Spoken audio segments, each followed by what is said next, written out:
Hello my dear students, आप लोगों का इस नए क्लास में स्वागत है। जैसा कि आप लोगों ने हेडिंग देख लिया है कि हेडिंग है how to write theory papers, right. जैसा कि सभी स्टूडेंट्स को मैंने ऑलरेडी इसके पहले कुछ वीडियोस बनाए हैं जिसमें मैंने ये बताया है कि हमारे बोर्ड एग्जाम्स जो होने वाली इसमें जो हमारे कॉमर्स के मेजर सब्जेक्ट्स हैं, जैसे बात करते हैं अकाउंट्स की, बात करते हैं इकोनॉमिक्स की, स्टैटिस्टिक्स की, ओसी की, और हमारा जो लास्ट थियरी सब्जेक्ट होता है वो होता है एसपीसीसी। इन सभी के मैंने ब्लूप्रिंट्स और साथ ही साथ इन सभी के मैंने इंपॉर्टेंट क्वेश्चन जो है वो मैंने आपको बता दिया है, राइट। अब ये सारी चीजें तो हमें पता चलती है, हम रीड भी करना शुरू कर चुके हैं, रिवाइज करना शुरू कर चुके हैं।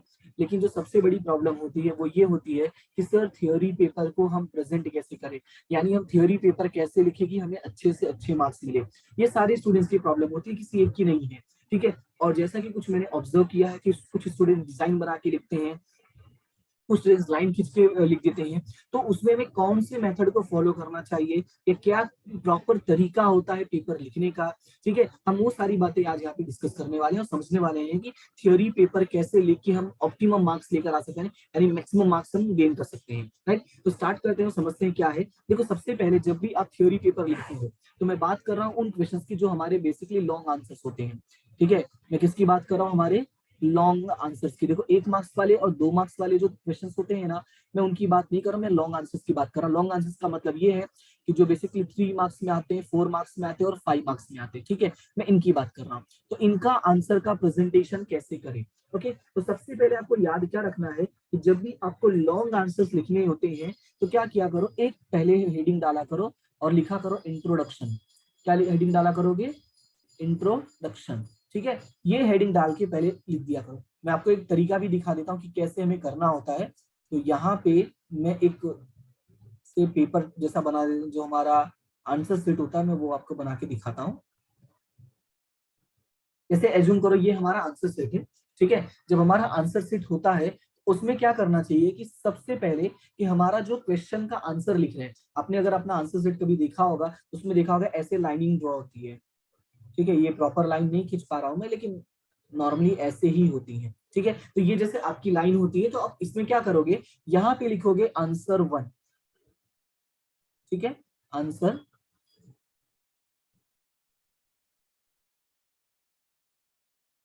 आंसर 1, ठीक है।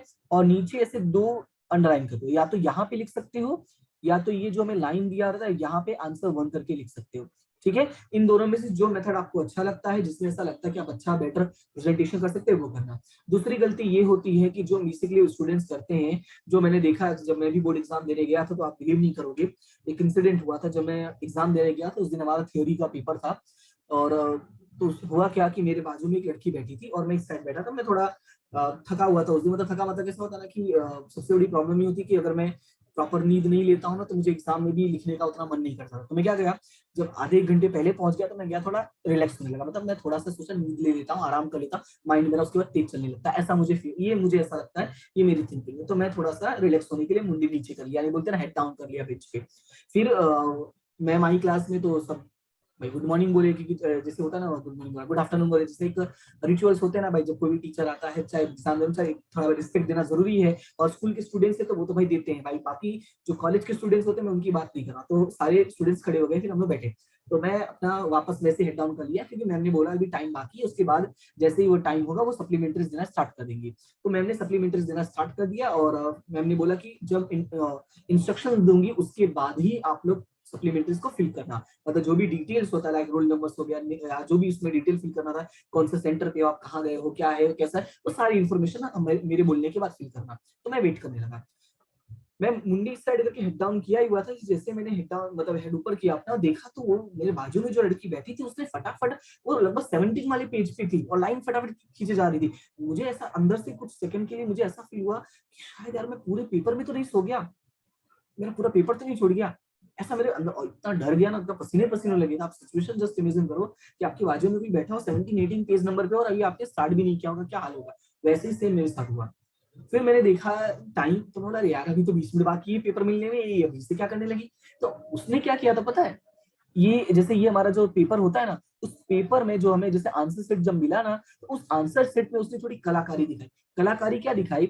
उसने सबसे पहले क्या किया, जैसे जितनी यहाँ पे लाइन ड्रॉ होती है, आपने देखा होगा यहाँ पे हम लोग को आंसर्स लिखने के लिए लाइन ड्रॉ होती है, तो वैसे ही उसने क्या किया, यहाँ पे भी ऐसे लाइन ड्रॉ कर दिया।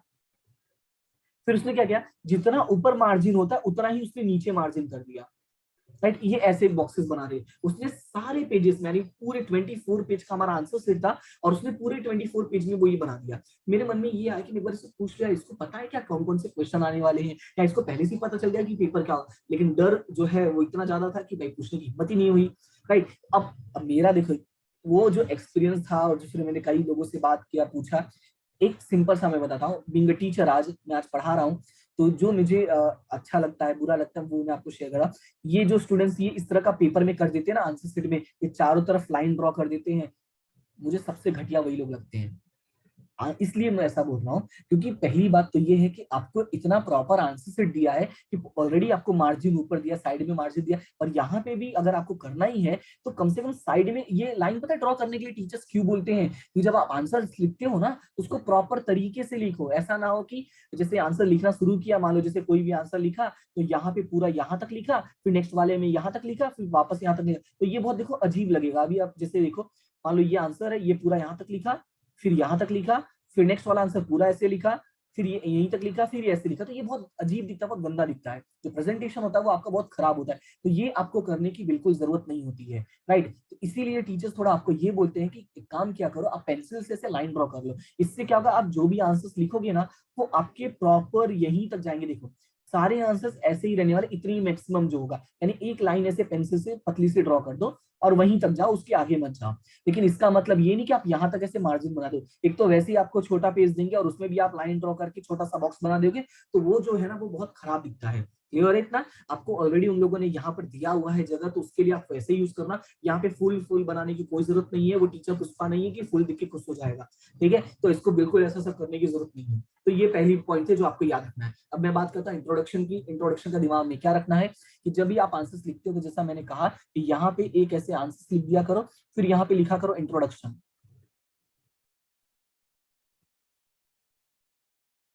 थोड़ी राइटिंग मेरी अच्छी नहीं लग रही इसमें आज, एक मिनट रुक जाओ।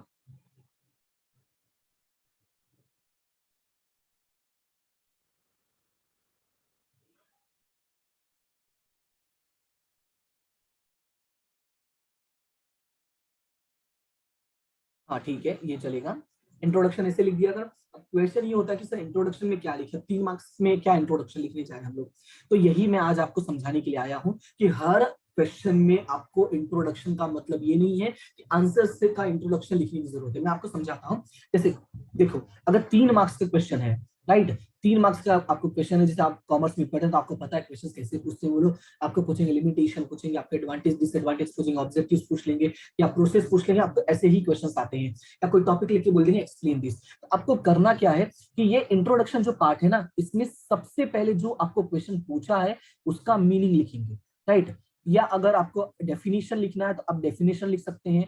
अगर बुक में डेफिनेशन नहीं दिया है उस क्वेश्चन का, या ऐसा लगता है कि इस क्वेश्चन का तो कोई डेफिनेशन ही नहीं है, तो छोटा सा उसके बारे में, यानी जो आप आंसर एक्सप्लेन करने वाले हो उसका इंट्रो लिख सकते हो। ठीक है, ये 3 बातें इंट्रोडक्शन पॉइंट में आएंगी। क्लियर है? और डिपेंड करता है कि हमारा क्वेश्चन कैसा है उसके ऊपर। अगर 3 नंबर का है तो मीनिंग एंड डेफिनेशन के साथ जाओ, 5 नंबर का है तो मीनिंग एंड डेफिनेशन और थोड़ा सा ये इंट्रो कि आप आंसर क्या एक्सप्लेन करने वाले हो। तो यहाँ पे मैं ऑलरेडी आपको मैं लिख के बता देता हूँ कि मीनिंग और डेफिनेशन जो है वो 3 मार्क्स वाले में ही फॉलो करो। लेकिन अगर मान लो कि 5 मार्क्स वाला आंसर आता है, तो आप मीनिंग डेफिनेशन के साथ साथ छोटा सा इंट्रो लिख सकते हो। और इंट्रो में ये होगा कि आपका आंसर में क्या लिखने वाले हो। जैसे एडवांटेज है तो एडवांटेजेस में आप क्या बताने वाले हो, उसका छोटा सा एक इंट्रोडक्शन, मैक्सिमम 2 से 3 लाइन का। और जब आंसर्स लिखते हो तो याद रखना है, यहाँ पे भी पॉइंट्स बना के लेना। जैसे आप कुछ भी यूज कर सकते हो, लाइक एरो यूज कर सकते हो, स्टार यूज कर सकते हो। अगर आपको कुछ और डिजाइन बनाने आता है तो वो यूज कर सकते हो। हाँ, ऐसा नहीं होना चाहिए जिसमें टाइम ज्यादा वेस्ट होगा। ठीक है, मेरी ड्राइंग बहुत ज्यादा अच्छी है इसलिए मैं ज्यादा बताता नहीं किसी को। तो आप जो चाहे वो यूज, देखा एक स्टार भी कितना मेहनत से बनाता हूँ मैं। तो ये थोड़ा मेरा ड्राइंग का है, अच्छी बात है। तो आप ऐसे कुछ भी बना सकते हो, क्योंकि देखो पॉइंट्स से क्या फायदा होगा, जब आप पॉइंट्स पॉइंट्स बना के लिखते हो ना, तो पॉइंट्स बनाने से जो टीचर होता है, जो हमारा चेकर होता है, या आपने कभी देखा कोई अगर आपका फ्रेंड पॉइंट्स बना के लिखा तो हमारी डायरेक्टली उन पॉइंट्स पे नजर जाती है, तो वैसे ही होगा। तो इससे क्या एक अच्छा इंप्रेशन जाता है। तो आप पहले क्या करना कि पॉइंट्स बना के लिख देना, ठीक है। क्लियर है? इतना इतना करने के बाद उसके बाद जो आपको आंसर पूछा होगा, ठीक है, जो भी आंसर पूछा होगा, अगर उसका डायग्राम पॉसिबल है, एक छोटा सा डायग्राम बना दो। अब बोलोगे सर हर आंसर में डायग्राम तो पॉसिबल नहीं है, तो मैं कहा कर रहा हूँ कि हर कोई आंसर में डायग्राम बनाने की, लेकिन जैसे कुछ होता है कैरेक्टरिस्टिक्स पूछ लेते हैं, ठीक है,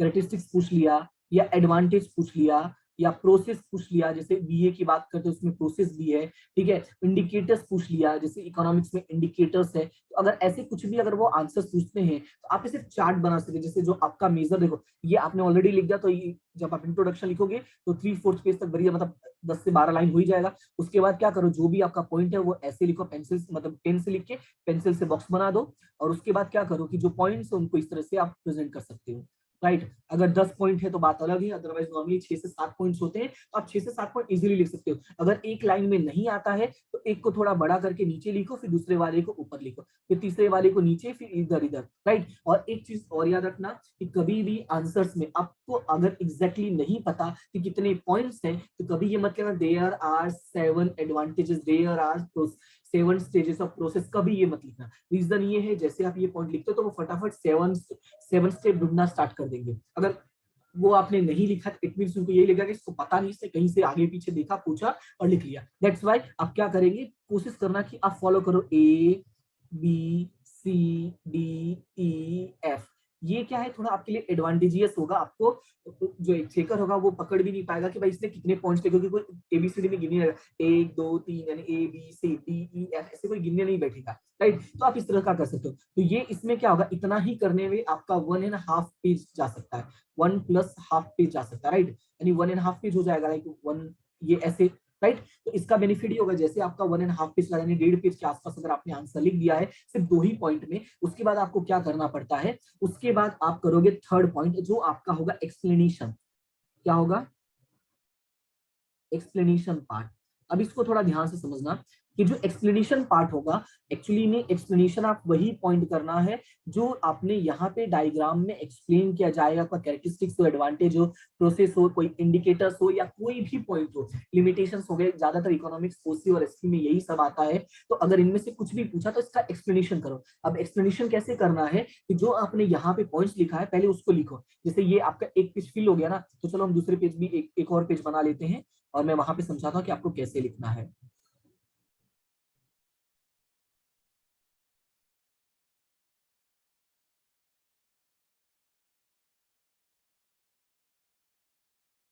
बस एक मिनट, हाँ ठीक है। जैसे ये आपका पेज रेडी हो गया, और जो ऐसे लाइंस जो होती है वो लाइन में बना देता हूँ कि ये ऐसे लाइन जो है, और मैंने जैसा पहले ही बोला, आप ऐसे लाइन मत, मार्जिन मत बनाने लगना। आप पेंसिल से अगर आपको लगता है तो आप एकदम कम, बहुत ही कम, जितना हो सके उतना मिनिमम में, ठीक है, उतना मिनिमम में ऐसे लाइन ड्रॉ कर देना साइड में, ताकि बस क्या रहे, एक सेफ्टी के तौर पे रहे ना। सेफ्टी का मतलब जैसा मैंने बताया ना कि ऐसा नहीं, खिचपिच नहीं लगना चाहिए, बस इसलिए। अब आंसर्स कैसे लिखो, जैसे आपका फर्स्ट पॉइंट है ना, तो पॉइंट नंबर ए, ठीक है, तो पॉइंट नंबर ए में सर्कल करो, या आप ऐसे बना सकते हो, या जैसा भी करना चाहो, ऐसे लाइन अंडरलाइन कर सकते हो, जो भी करो वो क्लियरली दिखे। फिर आपका ये फर्स्ट पॉइंट यहाँ पे पूरा लिखो, ठीक है, जो भी फर्स्ट पॉइंट है वो लिख दो।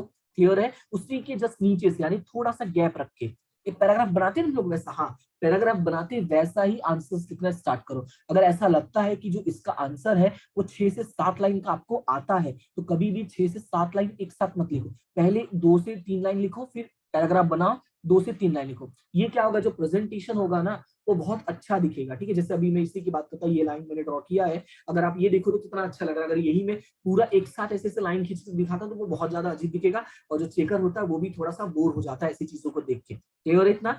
और एक दूसरा पॉइंट, अगर मान लो किताब में 10 पॉइंट दिया गया है और एग्जाम में पूछ लिया 5 मार्क्स में, तो आपको ऐसा नहीं कि आपको पूरे के 10 पॉइंट्स एक्सप्लेन करने होते हैं। एग्जाम में आपको क्लियरली मेंशन होता है एनी 5 एनी 6। तो जब आपको एनी 5 एनी 6 बोला है, तो आप कोशिश ये करो कि जब ये आप चार्ट बनाने वाले हो ना, ध्यान से सुनना, कि जब ये आप चार्ट बनाने वाले हो, ठीक है, ये वाला जब आप चार्ट बनाओगे ना, तो इस चार्ट में सबसे पहले वही 6 पॉइंट्स लिखना ठीक है, जो आपको एकदम बढ़िया से आता हो। मतलब एग्जाम में अगर आपको बोलता है कि एक्सप्लेन एनी 6 पॉइंट्स, राइट, या एक्सप्लेन एनी 5 पॉइंट्स, तो आप पहले वही 5 पॉइंट्स लिखना जो आपको एकदम 100% एकदम बढ़िया से आता हो, उसके बाद बाकी की चीजों को ऐड कर सकते हैं। क्लियर इतना? तो ये आपका थ्योरी का पेपर प्रेजेंटेशन हो जाएगा 3 पार्ट्स में, और लास्ट में एक छोटा सा एडिशन होगा जिसको हम लोग बोलेंगे कंक्लूजन, मतलब खत्म कर रहे हो भाई अब। ठीक है,